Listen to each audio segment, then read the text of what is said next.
Hey, this is Kyle Crawford from Strong Dads. Strong Dads podcast would love to thank the Crimers Beer House for coming alongside of us. The Crimers Beer House was started in 1982 by the Crimer family, and since that time, they have definitely become a Cincinnati favorite. So if you're looking for an incredible meal in an incredible setting, definitely go down to Route 128 and check out the Crimers Beer House. Welcome to Strong Dads. This week we get to come into my domain. We are in my workshop. What's up, Kyle? Not much. How are you? I'm good. What are you doing wearing a hat in the gym? I mean, is that not allowed? You're breaking the etiquette. There. Now you're looking bad. Is this? You really don't do hats in the gym? Well, it looks like you're. Yeah, I don't. Is that whatever? That sounds like a Linda rule. Is that your rule? No, let's come to work, okay? I'm ready. Let's come to work. I'm here. All right. So we're doing our skills series here. Last week, hopefully you had a chance to listen in as we were in Kyle's domain. We were in your workshop. I was a little more comfortable there. I'm a little worried here, bro. This might be bad. Well, this is my shop. This is where I like to work out. This is our gym that we have set up in our Rock Solid Family's office space. So we do personal training here as well as regular fitness classes about 6 days a week with different things.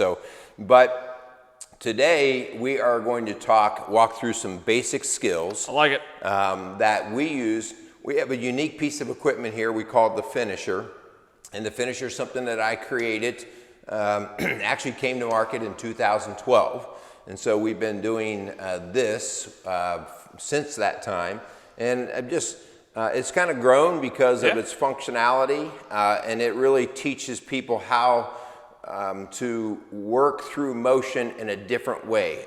Sort of kind of like you showed a progressional step in the joinery in the wood shop. This kind of helps people see how their body actually does motion. So we're going to actually show some of that today. I like it. We're not going to do a full-blown workout or anything like that. We're going to break down some of the basic patterns of movement so that Kyle sees clearly what they're doing. How out of shape I have a confession to make. I've heard about the finisher. I heard Merle and Linda talk about their workout program they do. I have never set foot in here to actually be. No, he's totally green. Totally green. This is my very first time ever even standing at this table. So this could be. I'm sure I have a good instructor, right? You'll be just fine. You'll be just fine. The one thing I think I can promise you is you're not going to cut your fingers off in a saw or anything. Okay, that's good. So it's very smooth here. There's no rigid edges. So yes. So let's start with some basic things. Okay.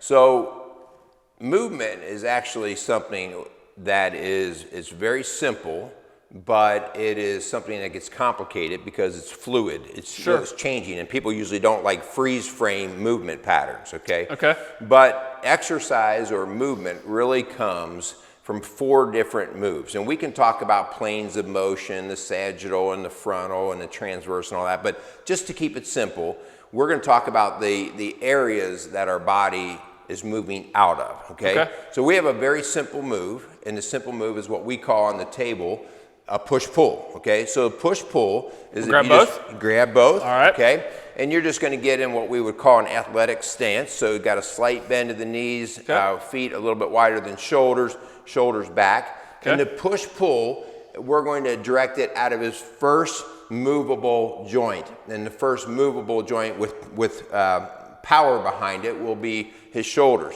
So this would look a lot like a bench press and a row. So push the weight out and pull it back in, okay? So keep driving that a couple times. So that's a push-pull, and this body needs to stay stationary. So don't move your hips or anything, okay? So that's just a push-pull, and that's just movement out of the shoulder. But what if I said you can't use your shoulders anymore, but you still have to do the push-pull? So essentially what I'm going to ask you to do is I'm going to lock your arms. Okay. I'm going to lock your arms, so I'm going to take that joint out of the picture. It doesn't get to work anymore. Your body is naturally, you always talk about the idea that your body will adapt. If you ask it to do a job, it's going to do it. It might do it differently than somebody else based off of how their body frees up and moves, okay? So let's just say your shoulders were injured and you couldn't use them, but I said, well, you still have to do that push-pull. The next movable joint is actually your hip. Okay. Right? And so I want you to move the weights in a push and pull, but you only get the flex and extend out of the hip, okay? Okay. So lock the arms, and now move the weight forward by, don't bend the knees. Don't bend the knees. Don't bend the knees, okay? I'm learning here, guys. Okay, and now stand up and drive the hips in. Keep the arms locked. And so now you're doing a hip flexion and extension, okay? So we're basically still doing the same motion on the table. So if somebody walked into our gym, they wouldn't think that he did anything differently. But he completely removed the shoulders out of the process. This is a way that we can exercise the body. And like if I do have somebody with injury, I can say, hey, you got a shoulder injury. We don't want to mess with that shoulder yet, but let's keep moving. And so I would just transfer the motion to a different place. Let his hips do the work. Okay? Now, is this something as you progress in your skills, like because it's similar to a workshop, you're in there and it's very new to you. Is this something you have found over time of doing this? Because right now this feels very awkward to me. Yes. Is this something as you progress, you start to develop and it starts to become more of a natural movement for you? Right. So ultimately, we'll get to that point where we blend the body, we blend the arms and the hips and the legs to get the job done. The thing that people tend to do though is where they're not very good or weak, they tend to not do that. Okay. So like let's say bending over and picking something up. If I'm not very good at squatting, I'll tend to just always do it out of the hips. And I'll keep my legs straight and I'll just always bend out of the hips. Okay. And I forget that my legs could help me go down and do that motion. Okay. I end up overstraining or working all of the hip stuff, and I don't use what I could use, and that would be the legs. That's a good point. Okay. So we'll transfer down now, lock the arms. Okay. Now lock the hips. So now I'm not going to let you move your hips, but now you're going to do the same motion. You're going to do a push-pull, but now you only get to do it through the legs or a squat. Okay. So go down into a squat and back up, back and forth. Good. And so now you can see he's doing the push-pull again, but now he's bending his knees. His hips naturally are going to flex just to accommodate the squat, but it's all coming through the knee, okay? So this one feels much more natural to me. Right. Than the bending over. And you're saying that's most likely from just, that's just what's more comfortable to me in everyday life. In your firework and stuff, you've learned a long time ago that you go down with your legs. Yeah. You go down, you pick up with the legs, which is the legs are the strongest part of that motion. Yep. Okay, that's why we work that squat. But there's probably plenty of guys that maybe don't feel as comfortable, maybe don't have the mobility in the legs, and they tend to bend more through the back. Yeah. And so we want to make sure, okay, wait, are you setting yourself for injury? Yeah. Okay? So that's a progression of push-pull through the shoulders, push-pull through the hips, and then push-pull through the legs, through the squat.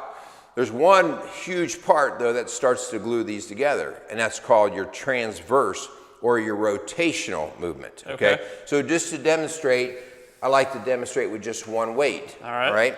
So this is where you have all your swing sports, your throwing sports, where you're kind of coiling up. So think of it like a spring, right? Okay. A spring, and you're going to unravel that spring or release that tension to throw or to hit or whatever you're gonna do.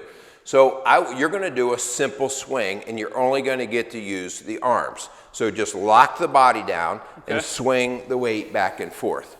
Okay? Don't move. My back already cracked. Is that bad? 911, please. You're good. Okay? Look forward. All right. Okay? And so I've actually seen guys golf like this. Big guys, big old arms, and you think, oh my gosh, this guy's going to hit the ball a mile. And they have just an arm swing, okay? Yeah. And so I even want you to slow down even more. Just look forward and just move just the arms. Move the weight. You see how weak that is. If it's just the arms, the arms are not that strong, okay? All right? So the next thing. My arms? Yeah, I mean, in general, in general. So the next thing would be, okay, I need to learn how to incorporate the hips with the arms in my swing. So what we do here on the table, and the table is perfect for this because it gives people a reference point. Your hips right now are parallel to the table, okay? Yeah. But if I can then teach you to come over like so, Now I want you to rotate just for the sake of what we're doing. Look at his hips now are at 90 degrees. So basically it's like a spring. I just coiled the tension into the spring, which is his hip. Now I've got a lot more muscle involved and engaged. Now uncoil and start with the hip. Yes, good. And now the hip is starting the swing. Okay. Now the hip. So let's do a few of those. Hip. So you'll hear me say in a class, I'll say hip, arms. So hip, yes, boom. And hip, yes. And so now you can actually see it's almost like a slingshot where he's coiled the hip and then he brings it back. So now look at the power that I'm getting in terms of the muscle recruitment from the hip all the way up through the shoulder. This feels like a golf swing. That is a golf swing. I like this. Yes. That is much more the golf swing because the golf swing has our legs much more stationary. If I were going to add this to like a punch, okay, which is a swing essentially, or even a baseball bat swing, I'll incorporate my legs. Okay. So that means let's coil over to the right side. Let's drop down into our right leg a little bit. So bend in, okay? Now when Still locking my arms? Yeah, you can keep your arms locked on this just for the sake of the demonstration here, okay? Now, when you go to push, you're going to start to push with the foot, uncoil the hip, and bring it all through. So now I'm using the legs and the hips and the arms to power through that swing, okay? Okay. So now he's using his legs back and forth like so. That is a powerful swing, all right? Yeah. Now, we don't use that typically in golf because it's harder to control that one. Sure. You're trying to hit that little ball, right? And so that would get really sloppy. Have you ever seen, like in some of the longest drive tournaments when they're playing around, where they actually kind of take a step up? Yeah, they almost jump up, Yeah, so they're actually kind of incorporating a baseball bat approach by using their legs even more than what we would do typically on the golf course, just because that's the more I incorporate, the harder it is to control. So I've got to take all that into context, okay? So the last thing we're going to show is really one of my favorite movements that we use on our table, because when we can get to this point and do it well, I can actually quickly identify how athletic or unathletic somebody is. And I can also figure out what part of their body is just not cooperating well. Sure. And so we do what we call the figure eight, okay? So do me a favor and start to make a figure eight pattern on this board, okay? So he's just rotating the weight in a figure eight pattern, all right? Now right away, I will see quickly whether somebody's right-handed or left-handed dominant. Our right-handed people will make a really sweet reach out across their body with their right hand because it's natural to come across that way. And then they'll make this little chicken circle over here on the left side. And that's just, okay, we want to work on some symmetry here, okay? So now keep that going, all right? Now this is locked arms still? I want you to lock the arms, and so you're going to have a very small, keep your body still. Okay. So now he's got a very small, tight figure eight, and it's just through his shoulders, okay? Now I want you to bring your hips into it. So when you reach out, I want you to flex into the hip, okay? So lay out on the table. Now, keep your body still, okay? And just act like you're laying out on the table. Yes, like that. Now drive your hips in. I want to do it even more. Okay. Reach out, boom, and stand up. Reach out. There you go. So now look at the hip engagement that he's getting with that. Very awkward here. I'm not good. It's awkward, but it was awkward for him before using his hips, okay? So that would tell us that we'd want to work on more hip flexion and strengthen that area, okay? Now, let's incorporate the arms with the hips and the legs. So that means I want you to come out, but I also want you to go over that knee. Yes, now he's got a nice flexion in his knee. And when he comes out of that knee, he's going to push out of that knee and drive to the center. Make a circle. Be fluid. Be fluid. Good, good. And come over and get into the knee. Nice figure eight. Nice figure eight. Okay. Oh boy. So now we talk about this. This is like a speed skater.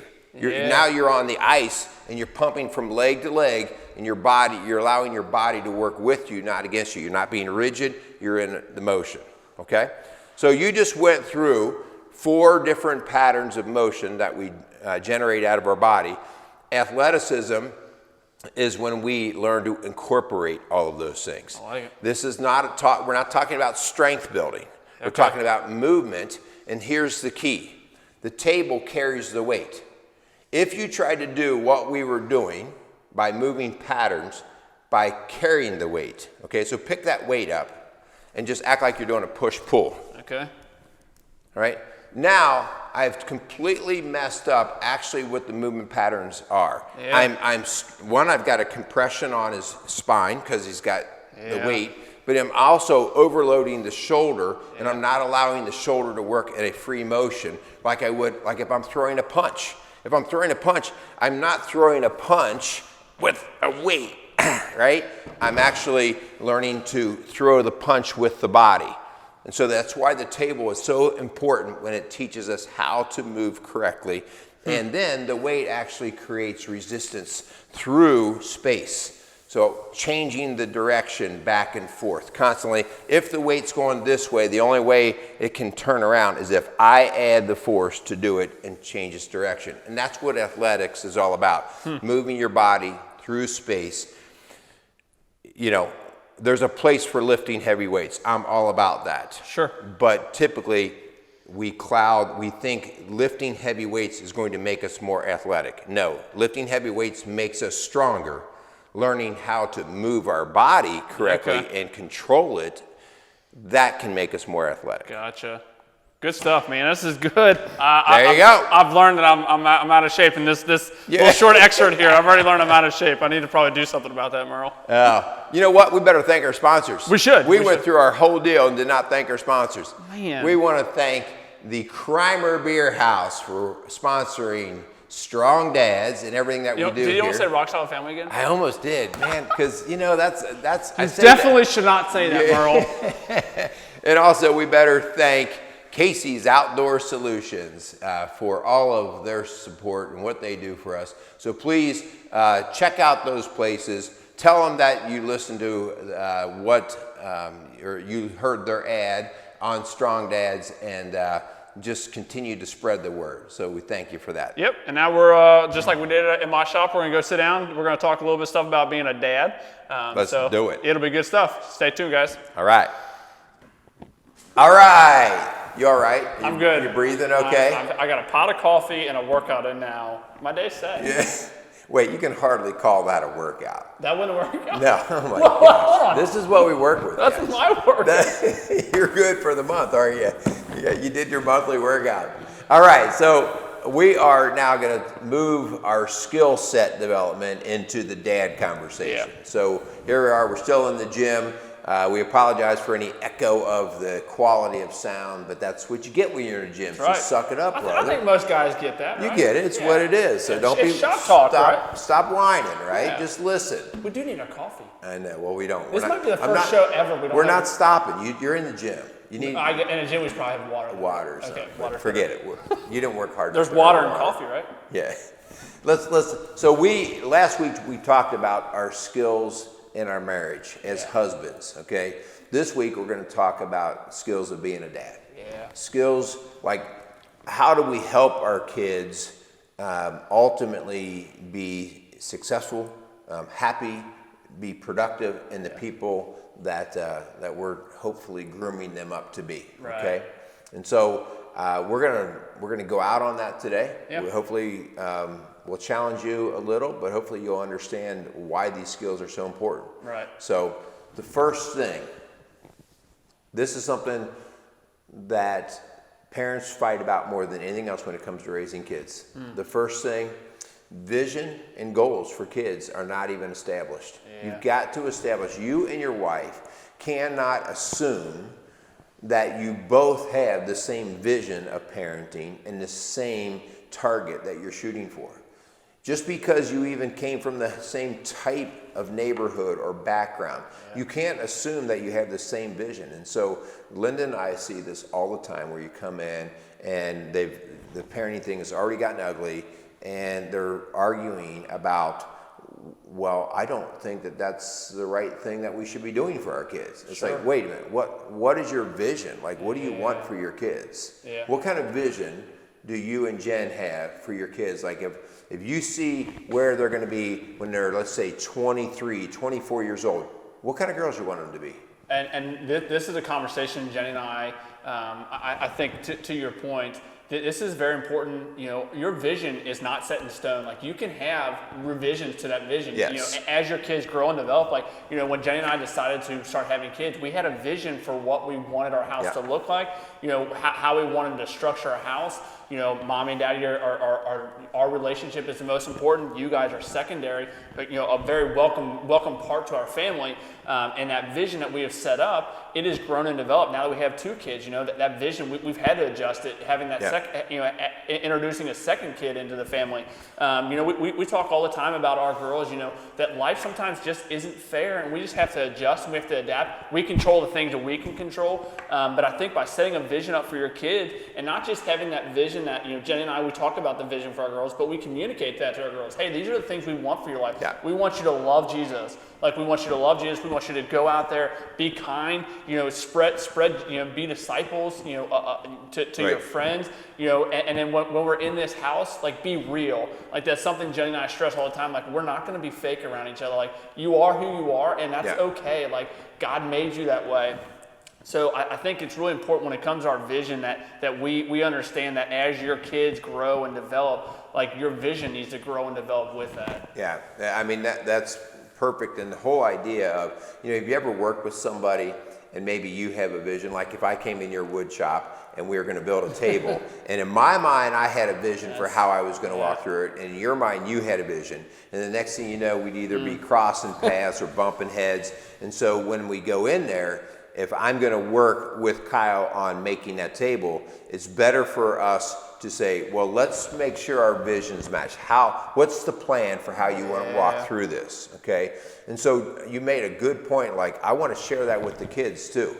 All right, so dads, if you're out there, get the common vision with you and your wife. And by the way, it doesn't have to be your vision initially. That's where husband and wife come together and say, oh, well, what would we want? What do I want for that kid when they're 23, 24, 25 years old, when they're getting ready to walk out of our house? And so then we got to share it. And I mean, everything from pictures on walls, hanging a cross or a crucifix in your house, that's a shared vision. Like, in our house, we believe in that. We don't need to hide that. We don't need to guess. That is part of sharing the vision. Whether it's artwork that you have in the house, whether it's wording that you have in the house, whether it's sayings, whether it's just the talk that you have at the dinner table, the visions have to be out there so your kids know what you're working around. If you act like you're a Christian and there's not a Bible to be found, there's not. You can help your cause, guys. You can help your cause by just keeping those things out. So share the vision. And with that vision, it kind of moves right into the next thing we want to discuss, and that's being a servant.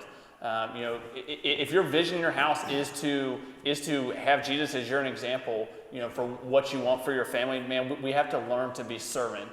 And this is something that I'll be the first to admit, Jenny is a lot better at this than I am.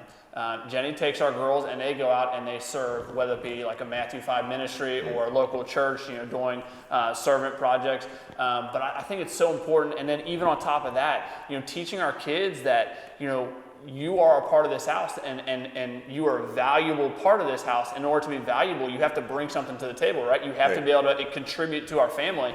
And it's not just all, peaches and cream. You get to play with your toys and then leave them sit out all day long and expect mommy and daddy to come up after you and clean up. That we talk all the time, like, especially we just got out of our winter season, although it's snowing out again. Like, you don't just get to sled ride down the hill and then not bring your sled back up. Right. Like, you don't? No. I need to remind my son of that. That's like the goal golden rule when it comes to sled riding, right? And it's the same thing, man. You don't just get to play with your toys and not be expected to clean them up, and you start to teach those disciplines. You start to teach those things where you in this house are going to be contributing, and part of that contributing you have to serve. Right. I think that's a great point, and that really starts between the ages of 2 and 3.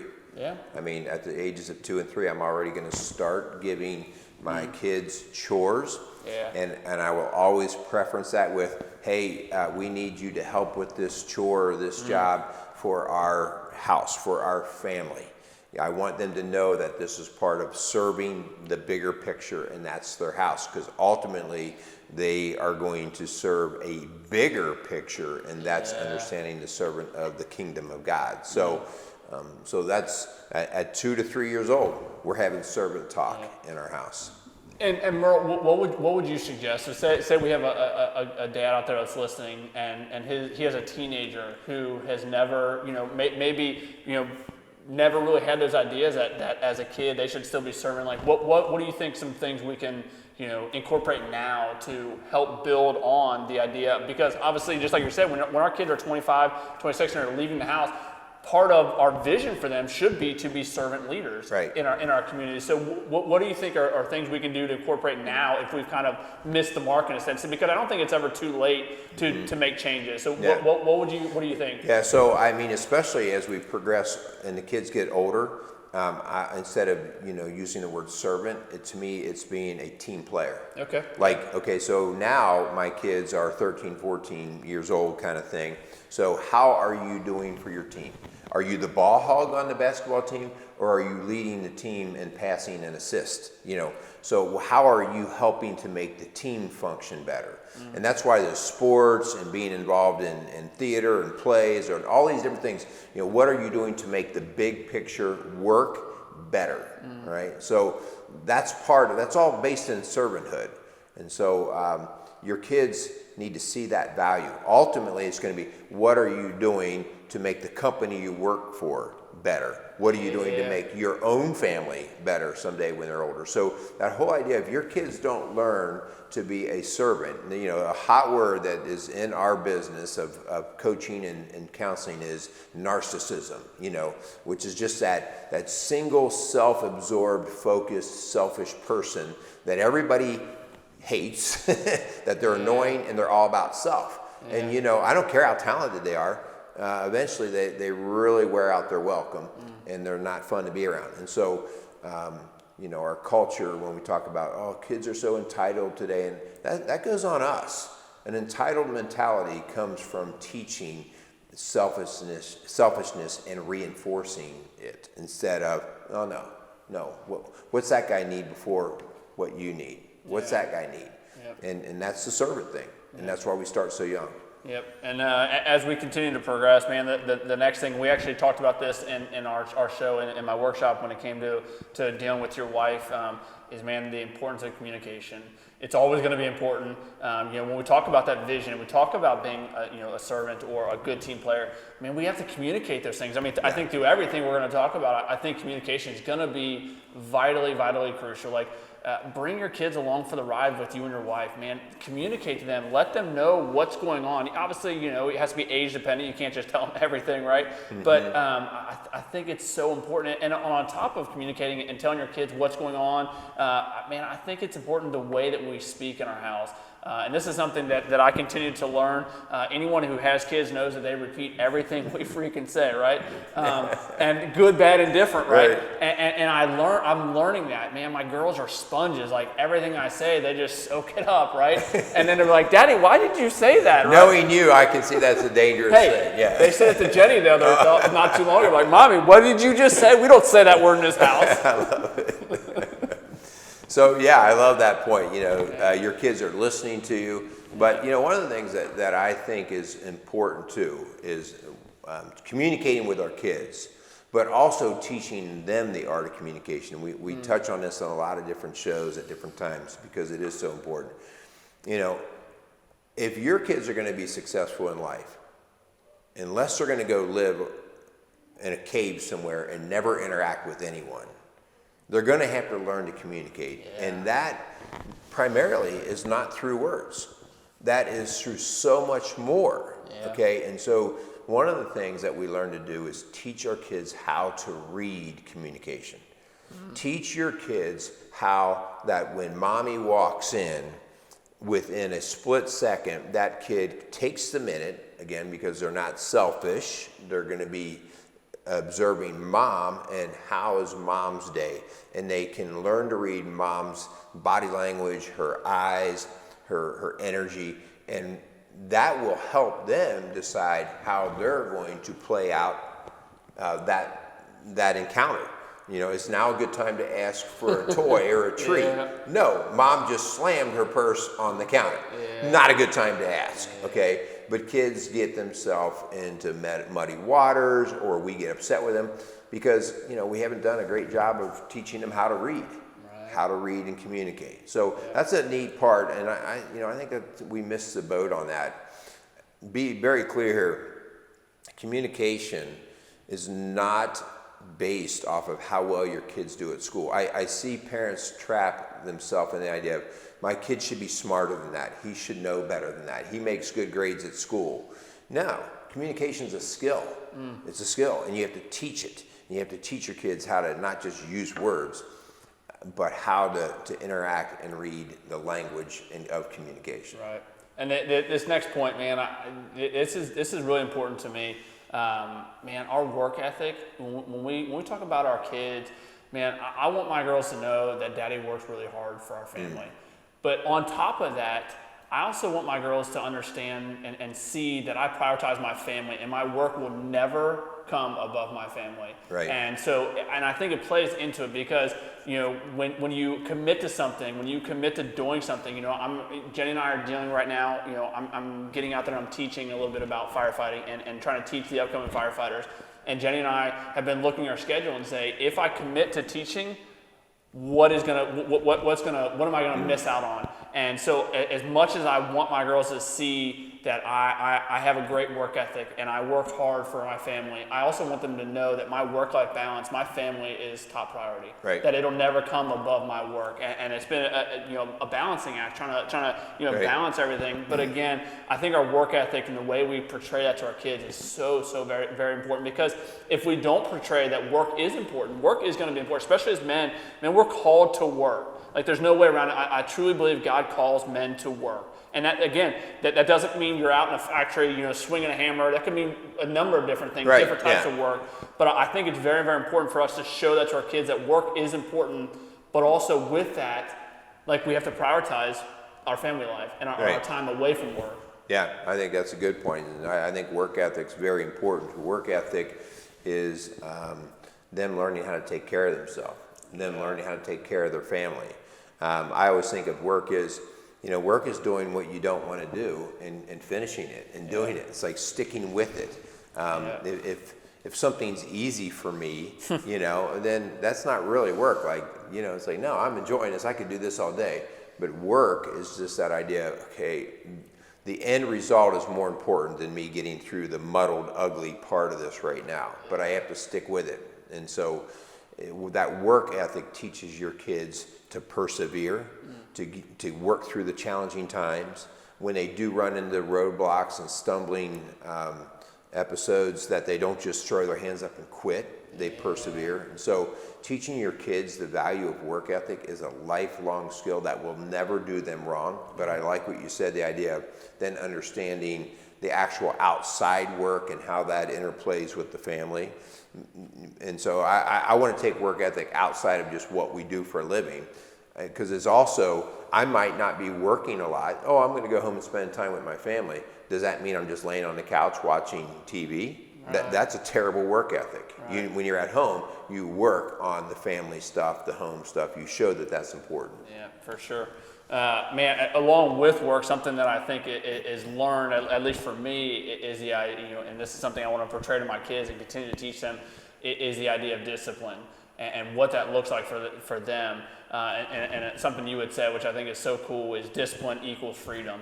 And I remember growing up. Got that from Jocko Willink. Oh, did you? Yeah, yeah. No, I'd like to take credit. Oh, okay. But no, I was trying to give you credit. Yeah, I think he wrote a book on it. Oh, okay. Yeah. But I remember growing up, my mom and dad, they said I had a curfew. I had to be in at a certain time. And over time, I developed their trust because I knew I had to be in at a certain time. And that didn't mean I was leaving where I was coming from at that time. It mean I had to be home at that time. And because I developed that trust with my parents, then they were like, hey, these two friends that we trust, whenever you're with them, you don't have a curfew. You can stay out. But because I had proved myself and I developed that discipline, I got freedom in return. That's right. I got to go out and I could obviously, I'd be like, hey Petey, hey Randy, what are you guys doing tonight? I want to go hang out with you guys because I can stay out as late as I want, right? But I proved to myself, or I proved to my parents, and I got their trust because I was disciplined. I didn't leave the movie theaters at midnight when I had to be at home at midnight. I knew I had to leave the movie theaters at 11:30 to get home by midnight.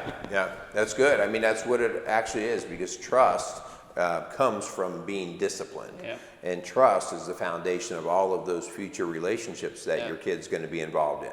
And so the whole idea, I always tell my kids, I'm going to discipline you now with the hopes that you're going to self-discipline. Yeah. Because, if your teenager is angry all the time because you continue to rein in on them with more discipline, the simple question is, when are you going to start disciplining yourself so I don't have to do this? Like, I do not enjoy disciplining my kids. They think I do. I don't. No, it's like I have other things I'd like to do. So when you discipline yourself, you won't have me around you constantly, trying to pull you through something. So teaching your kids, hey, listen, you take this job away from me. Discipline yourself. I don't need to do it. And when you do that, you will have more freedom because of the trust that was built up. For Good sure. stuff. Yeah. We need to wrap up, but with the most important thing that we're going through today. Yep. Launch it. Do it. Yeah, you got it. So, I mean, man, through all this, the thing that should be evident in everything that we do is going to be our faith.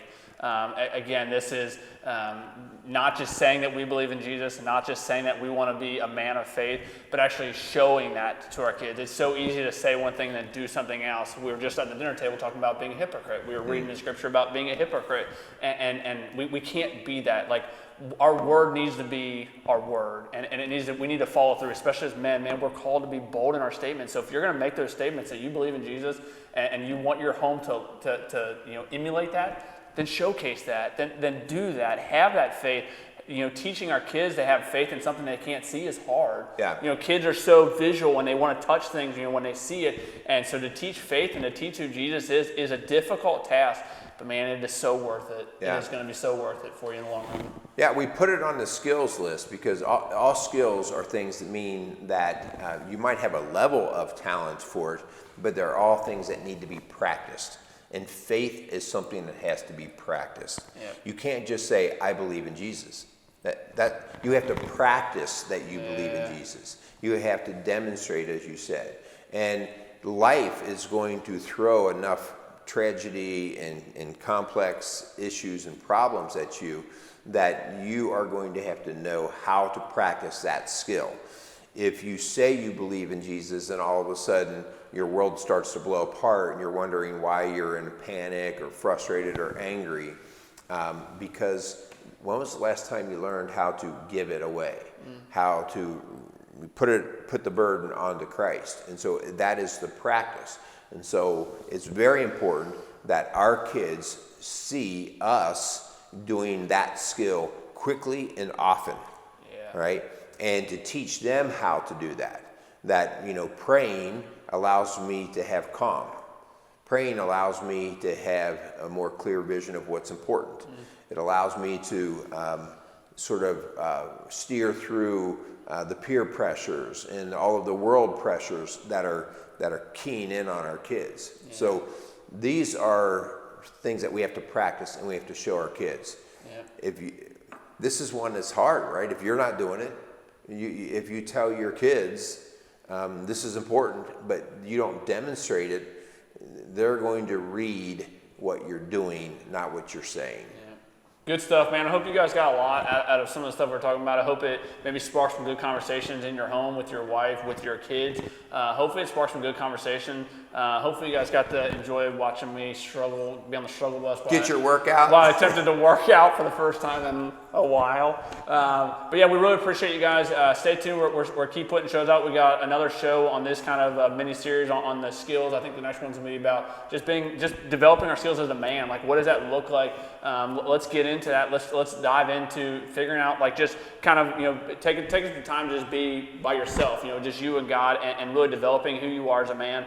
I think these skills have been kind of fun. I've had fun. Yeah, it's good. Hopefully you guys do get a kick out of this, that these are real guys here just trying to do life, and we all have our domains, whether you're running equipment or whether you're sitting at a desk, and whatever it is, that is a skill that you work on and you develop.